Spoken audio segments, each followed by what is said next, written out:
Oh,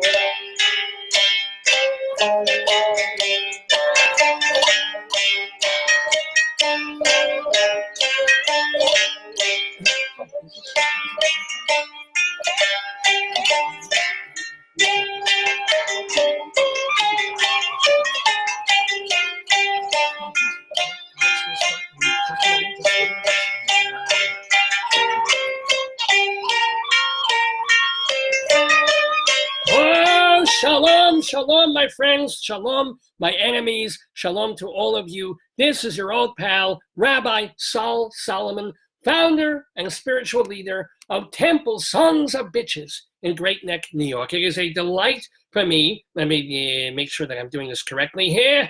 Oh, these technical wonders that they have nowadays. That's better. So, I may be Jewish, I may go to temple, but I don't go to a Shinto temple or anything like that. I happen to go to a synagogue. So it is always a wonder for me to find out about other cultures, about different places, how people do what they do. And I also love comedy. If you've seen my own stage show, Shalom Dammit, An Evening with Me, you know that I love to get up on stage and tell jokes and tell stories and talk about things in a funny way. Well, that has aspects of stand-up comedy. But in Japan, they do it a little bit differently. They do sit-down comedy. And it's not a joke. That's actually kind of what it is. And it's a different kind of humor and a different kind of sensibility. Someone who studied that and now does it professionally is a man named KATSURA Sunshine. I had to pause there for a minute because I'm confusing his name with the name of his show, which is called Sunshine Rakugo. And Rakugo is the storytelling style that this man is doing twice a week at the New World Stages off Broadway on West 50th Street now through the middle of April. It just got extended, as a matter of fact. So I extend a Japanese arigato greeting to our new friend of the neighborhood, KATSURA Sunshine, who's on the phone with us right now. Shalom, KATSURA, hello. Konnichiwa to you too. So wait, well, I've been saying arigato. Is konnichiwa the better one? Arigato, thank you. Konnichiwa. Hello. I was just changing it up a little bit for you. Changing it up. I need to make you a little bit louder, and I'm not sure if I can do that. Maybe this is a little better. How's that? Let's see if we can hear you. So how are you? Yeah, sounds good to me. Oh, good. Okay. Well, of course it sounds good to you. You're not listening to yourself through the computer. But how are you? How is your show going in New York now? Oh, yeah, it's just fantastic. It's wonderful to be at New World Stages. Mm-hmm. And I'm doing different stories every month. So we're into the third month now, into the ghost stories. November is the ghost story month. Mm-hmm. And then in December, I'll be doing more family-oriented shows to bring the kids. And in January, it'll be the adult Rakugo shows. So it's great to see how the audience in New York react to different shows. Oh, are you on a cell phone? It's a little, you got to keep your mouth near the telephone because we're missing some of the stuff that you're saying. But I did hear that there's a difference sometimes between what, like, you have children's oriented stories and then, like, I'm a little shocked by this. Are the Japanese adult stories kind of naughty? Well, this is quite a pristine kind of clean kind of art form. So the adult stories are very subtly naughty. If you're going in for super naughty, you'd be a little bit disappointed. Oh, but give us an example of what would be subtly naughty that you wouldn't do in a children's kind of story when you do this kind of performance. How about if you have 1 minute? I'll give you an example of one. Yes, story please do. That'd be good for children and adults of all ages. But it's a very famous, traditional 400-year-old story. Once upon a time, there was a little boy with a very long name.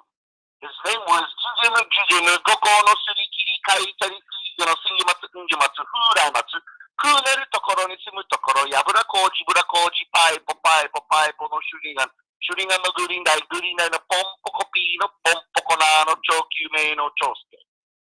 It was a very long name. One day, his neighbor, King-chan came to pick him up for school. And King-chan said, "Jigeme, jigeme, go kono surikiri, kaigai si, yosi, matini, matsura, matsukuna, tokoro, nitsubu, tokoro, yaburako, chiburako, chipai, papai, papai, pono surika, shurina, nurina, kurina, no pompokopina, pompona, no chosume, no chosuke. Let's go to school." And Gigi and his mother came out and said, "Oh, my King-chan, you're so nice. But I was Gigi, go to the guys and thinking of through about school, to go to the Koro, Yabrakoch, Burkoch, Pai, Pai, Pai, for the shooting and shooting the good that couldn't have been a Pompona, Josuke, or Josuke. He's still sleeping. Wait here, I'll wake him up. Hey, go to the guys and thinking of Ding gong, gong, gong. Ding gong, gong, gong, man. His name was so long. School for today is already finished." That was very cute. I like that so much. I should do that with like a Jewish name, because back in the day, I actually could do that with Jewish names, because so many of us in the Hebrew way are named after the father or the grandfather. So it's so and so ben, so and so ben, so and so ben, so and so. So there's probably that tradition even in Jewish humor as well. You know, Isaac and Moses and Leroy and that sort of thing. But it's fascinating you say that, because Rakugo is a very traditional Japanese style of storytelling, but the stories are very much like kind of universal human relationship stories. So there's the tinge in the background of Japaneseness, but the core humor of it all is very universal, and that's why when I do it in the States, when we're doing it off Broadway, I'm not really playing around with the art form at all. It's really almost completely direct translation, which I think is quite rare for a comic kind of style to be able to translate over cultures and over languages. So let's roll it back. We're talking with KATSURA Sunshine. You are just a Canadian guy, wannabe actor, I assume, back in the when you were in your teens or something. Did you do regular theater for a while? I wasn't even on stage. I was a playwright and composer. I was doing musicals when I was young, based on Greek comedies. And one day I read a scholarly article that the Greek tragedies and comedies and Japanese kabuki theater and no theater had all of these coincidental similarities, and that's what drew me to Japan. Well, what is a similarity or two between the Greek plays, the Aristophanes and such, and the Japanese work? Sorry? Well, what is an example of a similarity or two between, Euripides, Aristophanes, and Japanese theater, and kabuki? So, completely different time periods and different, because there's no way there was any kind of cross-cultural pollination. But, this article, it's about 30 years ago that I read it, but I think there was the use of math, and the instruments that they used to accompany were very similar. There was a string instrument like a guitar or a shamisen, and a drum and a flute, and then the different styles of explanation. So that speaking and some more chanting, and then singing parts, and use of math. Quite a few things that after a bit you say, wow, there must be maybe something universal to theater as well. Wow. And, I don't understand after all these years why they don't use a whole sen. Only a semi-sen. Just make a whole one, for God's sakes. That's my kind of comedy right there. This is why I'm not at New World Stages doing what I do, but you are. But you read this article. Like, people read articles all the time, but something struck a chord in you where you were just doing these musicals based on Greek theater. Now, what happened? It did strike a chord. With Greek theater, as it was 2,500 years ago, it was buried by the Romans. We don't really know what it looked like, right? We know what the costumes looked like because you dig up a pot and you can see, that must have been the costume for this play or something. But we don't really, there's no continuum to the present day. However, kabuki and no are still performed today, basically in its pristine form. It's continuous from when it was created 400 or 500 years ago. well, this is great because I can actually go see Kabuki as it was, and I thought maybe I'd get inspired to write a musical about it or something, and just went. It was very much on a whim. So be careful what you do on a whim. 20 years later, here I am in a kimono. Well, it's more than that. It wasn't just that you opened some books and studied and saw the occasional Japanese theater performance, or you apprenticed for a period of time. Tell us about this. Yes, absolutely. So my 5th year in Japan, when I could speak some Japanese already, I was invited to a Rakugo performance. And Rakugo is the art form that I'm doing now, and it's a 400-year tradition of Japanese storytelling where the stories are passed down from master to apprentice through the generations. And the apprenticeship is very strict. It's 3 to 4 years. It's like the Karate Kids. I mean, it's wax on, wax off. I clean my master. No holidays, no days off. I clean my master's house every morning. Did the laundry. Carries his bags. No, I'm sorry. I'm going to stop you right there, Katsura, because I mean, I get that you want to immerse yourself in the lifestyle and the mentality of the master, but there's something about that whole thing of like, oh, you're responsible, gotta do the laundry just right, gotta do that. I mean, you're slave labor, Do you think it's really that different? Do you think you're really that much better by doing that than if, let's say, you had done, I don't know, classes 2 hours a day, 4 days a week with this guy, paid for them, but you didn't have to go get his dry cleaning? Well, yeah, that's hard to say, man. You don't. Number one, you don't have the option to pay for lessons. That's the world. So if you want to be accepted as a storyteller, you have to do an apprenticeship. The master gives you the name. So my master gave me the name KATSURA Sunshine, my stage name. And you know what? It's different. You don't just learn storytelling. You're with the master every waking hour, and so you learn a way of life. You learn how the master deals with and treats people all through the entertainment world. Like you see how self-deprecating he is with his fans, for example, or the customers. Or then you hear him in an interview with the press, and you hear the insights he talks about Rakugo and the history of Rakugo and the beauty of Rakugo. So we're learning every waking minute. So I think it's absolutely a world of difference between that and paying for some lessons a couple times a week. Absolutely. Okay, that's fair. Now, so let me ask you, at a certain point, you're there week after week, day after day, learning from this guy for 3 years. When do you know that it's time to fly the coop? Does he kick you out? Does he say, all right, go fly? Or do you have to say to him, look, I'm kind of tired of making your eggs, and I'm good enough, bye? Well, first of all, after the 3 years, you're nowhere near good enough. That takes a lot longer. Yeah, you know what? It's so funny. You hit the nail on the head. There's no graduation ceremony.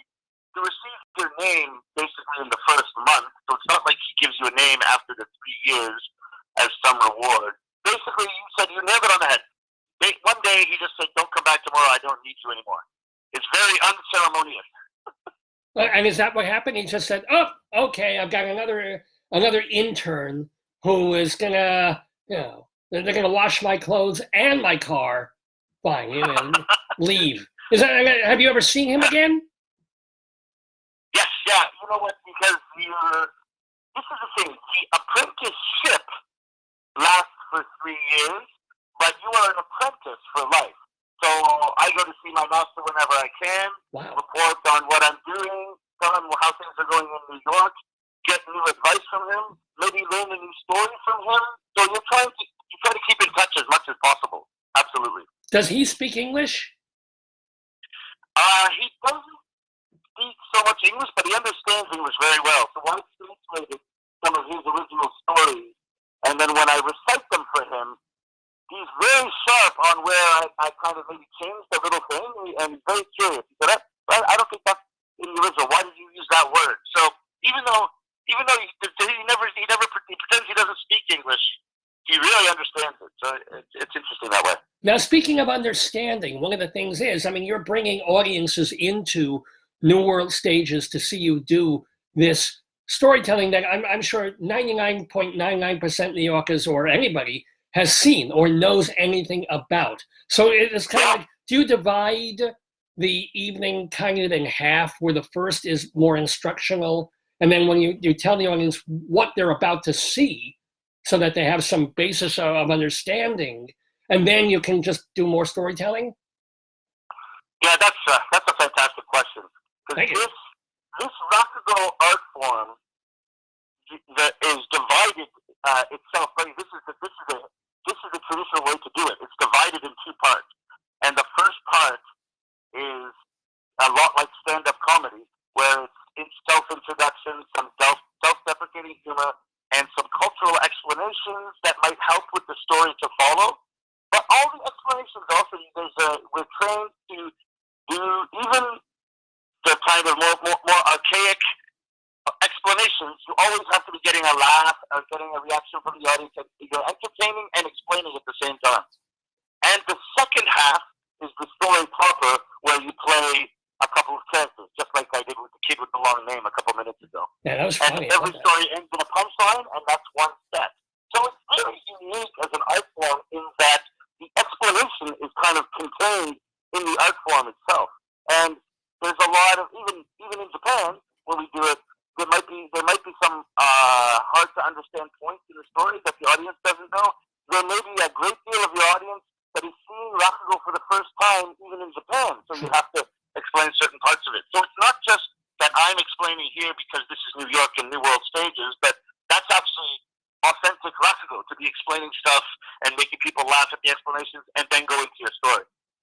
Let me ask, since you do your pieces in English, to do them in the West, and for us to get it and get the jokes and laugh, what would it be if you were to take your master or another Rakugo kind of master, someone who does it, if you were to have them on a New York stage in Japanese but with super titles, will audiences get it, or will we be lost, or or we understand it but nobody would laugh? No, that could totally work. That could absolutely work. My master, when I just became an apprentice, by coincidence, had a show in New York, and we tried that. The only thing that was a challenge is that my master has no script. So the stories are living in his head, and they're different every time. So it's a bit difficult to match the titles with what he's saying, because you can't change the titles once they're set.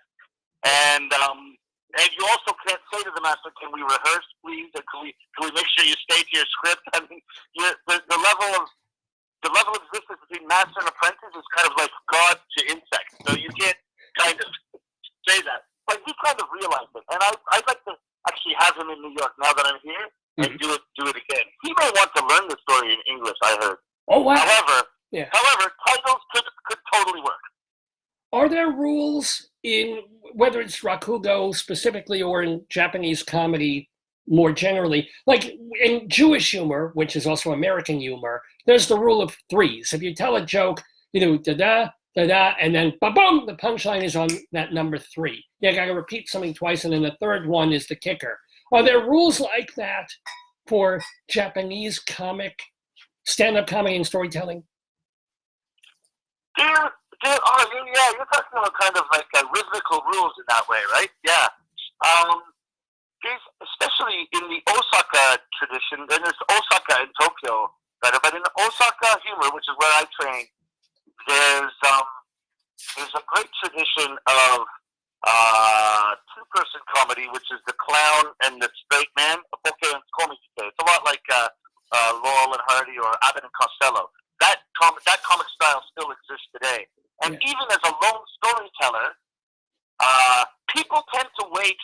When someone says something goofy, we will laugh here, right? But in the Osaka style, someone says something goofy, and then the straight man usually says something to emphasize the ridiculousness. So he'll say, "What are you talking about?" Or "That's idiotic," or "That's crazy," or "What are you thinking?"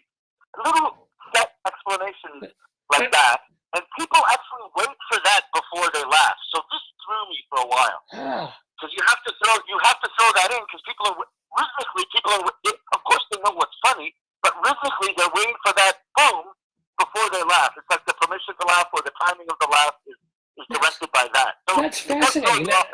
It almost functions as the rim shot in old American comedy of stand-up. Of like, the line might be funny, but the comedian needs that, and that gives the audience permission. It may not be the most hilarious punchline in the world, but that's the end of the joke. I hear the rim shot, boom, now I can laugh. It's that permission, as you say. That's amazing. That's exactly what it is. Yes, you're right on the money. Yep. Wow. Well, I've got to say, when I do a sermon, tons of people come to me and they say, I don't know what the hell you're talking about. What's wrong? That's stupid. What's wrong? They're not joking, though. They're not trying to be funny. They're just telling me that. We're talking with KATSURA Sunshine, ladies and gentlemen. He's doing his show called Sunshine Rakugo. Because is it Rakugo or Rakugo or Rakugo? Which one is it? It was the first one, Rakugo. Rakugo. With emphasis on the first syllable. So Sunshine Rakugo at New World Stages. It's in Manhattan. It's over between 8th and 9th Avenue on West 50th Street. And you can see it Thursday and Saturday nights now through, and congratulations, by the way, or as I will say, mazel tov. How do you say congratulations in Japanese? What? What did you just say? Again. What he said. That about you're just getting extended. You're going to be doing this now through mid-April, yeah? We're there till April 25th. We just extended 4 months. So yeah, thanks to the audiences that have been coming. It's been great. Mazel, let me ask you though. You're going to be now. You do live in New York? I do. I moved to New York 2 years ago to work on this opening off Broadway. Yeah. So let me ask you. You do the show Thursdays and Saturdays, 2 days a week. What do you do? How do you make money? How do you live the rest of the time? Do you lecture? Do you have a day job? What do you do? No, I'm performing a lot.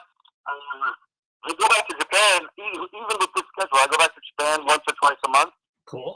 Between the Sunday and the Thursday, which that's a pretty long trip to be doing between them, but I perform in the States and in Canada. And wait. Could you talk a little closer to the phone? It's kind of fuzzy there. Sorry about that. Is this better? Yes. Yeah. So yeah, and then we'll be starting once a month show in London's West End in hopefully January or February, and shows in other cities. So the schedule off Broadway is perfect to allow for touring at the same time as continuing the run in New York. That's wonderful. It's great that you played in England before. Are English and American audiences different in responding to Rakugo? Rakugo, excuse me. Yeah, audiences tends not to go by what country, but just tonight's audience is different from tomorrow's audience and that kind of thing. I would say one thing where British audiences appreciated not much the stories, but there's a lot of hierarchical relationships and polite language and complicated manners in Japanese culture. And explaining them as is on stage is quite hilarious. However, I think UK audiences found those explanations particularly hilarious because I think their society is very structured and hierarchical, and there's a lot of secret codes in it as well. So it's just that they're complicated on different points. So I think they tended to recognize a lot of themselves in the Japanese explanations. Wow. So let me also ask you, since you lived in Japan for about 20 years, right? Yes, yeah, that's right. What do, I would love to know, and they probably got close to this, what do they really think of Americans these days or over the past year? I mean, politically or whatever, but, we always say, oh, the French really hate us and these other countries hate us, or some countries really love us. How does the average Japanese person who's never been to America actually feel? Do they want to bomb us again? What do they want to do? No, I don't think there's too many people that want to bomb the States again. I mean, sometimes I do, but yeah. No, America, U.S. is America, American culture, American music, American pop culture. food, the image of New York and Broadway, the image of Hollywood. All of this is super popular in Japan. So very, very basic view of America is very, very positive. Oh, good. Oh, good. I'm at least glad to completely hear that. And again, speaking of foreign cultures and different things, again, people got to remind folks that we're immersing ourselves here in Osaka and Japan, but you are Canadian. So what do Canadians think of us? What do Canadians think of Americans? Yeah, just curious. What are you talking about? We can barely distinguish ourselves from I know, I'm just kidding. But you are, your background, your ethnicity is Slovenian, correct? That's right. Both of my parents were born in Slovenia, and I'm also a Slovenian citizen as well, yeah. Oh my God, what, you get dual citizenship automatically, or how does that work? No, I had to apply, because when my parents left Slovenia, it was actually a different country. It was Yugoslavia. However, the application process was very easy. If both your parents came from Slovenia, then it only took a couple months. And so a couple years ago, I applied. As a matter of fact, my father, since he emigrated to Canada, never bothered to do it. So when I called him and said, I just got my Slovenian citizenship, he said, oh, maybe I should get it too. Oh my goodness. Well, he was born there, though. Didn't we just say that? They're both from Slovenia, or where was he born again? Yeah, he was born in Slovenia. All it would take is filling out a couple papers, but he just hasn't bothered to do it. He doesn't see the need but for he's it. automatic. But I do. Yeah, okay. So what, if you don't mind my asking, since I am a rabbi of sorts, what religion are you? Are you some kind of weird Slovak religion, or just Catholic or something? Yeah, the Slovenians are just Catholic. Okay. Now, do you practice? Were you raised strictly? Were you not really? Are you agnostic? Where do you lie on the spectrum of belief? Right now, I'm kind of atheist. But as a kid, I was an altar boy, and I went to an all-boys Catholic school, and that's enough to make you an atheist, I think. Well, did you think at one point you might have been a priest? No, but I would have gone as far as deacon, and like speaking from the pulpit and doing sermons and being involved in church services was something I was very interested in. Yeah, I don't think I would have gone as far as priest. Although being a monk in a monastery in France and concocting all these alcoholic beverages and that kind of thing did kind of appeal to me at some point. Yeah. Well, you know, if I could make my own Manischewitz, I'd never leave the house. Let me tell you something. We have been chatting with KATSURA Sunshine. Please remember to go see him. He is playing in his show Sunshine Rakugo. Rakugo. I'm so sorry. I can't get that accent down. You got it. Sunshine Rakugo at New World Stages. 340, that's just racist right there. 340 West 50th Street. And you can see him Thursday and Saturday evenings. He's playing until April 25th, 2020. And by the way, he's got a website. You can go to Rakugo, Rakugo.LOL. I think it's magnificent that you can do these extensions now. That it's not just EDU and ORG, but there's Rakugo.LOL is a website. That's right. It's amazing that they have that. Let me ask you one more. I was shocked when I came across it. I thought, this can't be serious, and it was. Yeah, because most of the websites that I look at are .xxx, but we won't go there. Well, let me ask you one more question. So you are still doing this whole traditional thing of adapting stories told by your master. Is there perhaps room in the new Rakugo tradition to adapt fairy tales, American movies, other kinds of stories and tell them in a Japanese way? Like Taylor Swift songs. Yeah, or Taylor Swift songs, yeah. Yeah, absolutely. As a fact, I did that a bit in Japan. The routine, speaking of Abbott and Costello. Abbott and Costello, who's on first? Yeah. Abbott and Costello. Yeah. I turned that into a Rakugo story. It goes over amazing in Osaka dialect. It's a lot of fun. Oh my God! So what is the element? Because it won't be baseball. What are the things that are confusing that mean one thing and mean another? Well, how did you adapt it? Yeah, just translate it directly. Like the only thing it needs. Yeah. The only thing it needs is a bit of an introduction to make it somehow realistic. In that, without it Costello, there's just we got guys with funny names. Of course, here in the States, accept that there's a lot of funny names for people, nicknames, and that kind of thing. In the only thing I add to it is I say I've got a team full of foreigners, and they got these long names, and I got to shorten them. So the first is a Greek guy named Dare Dorotopolis. This I can't say it.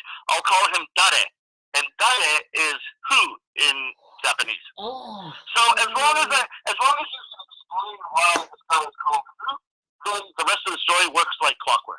Oh, I'm so glad I asked that question. I'm so glad I asked every question of KATSURA Sunshine, and you're going to go see his show, Sunshine Rakugo, at New World Stages. It just remains for me to say Mazel Tov, excuse me, one more time on the extension of your show. And I want to wish you much success both here and in the West End and all that you're doing, KATSURA Sunshine.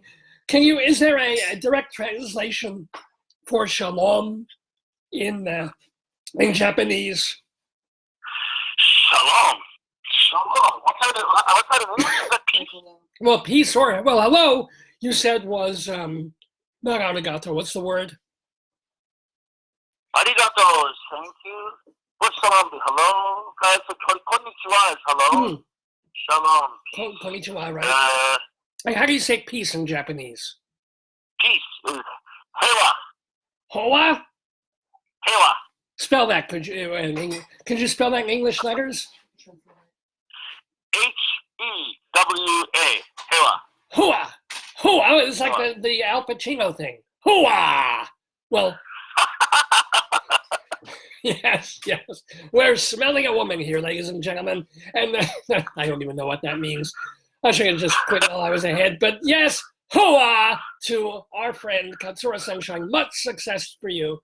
And thank you so much for being with us in the neighborhood. Shalom and hoa.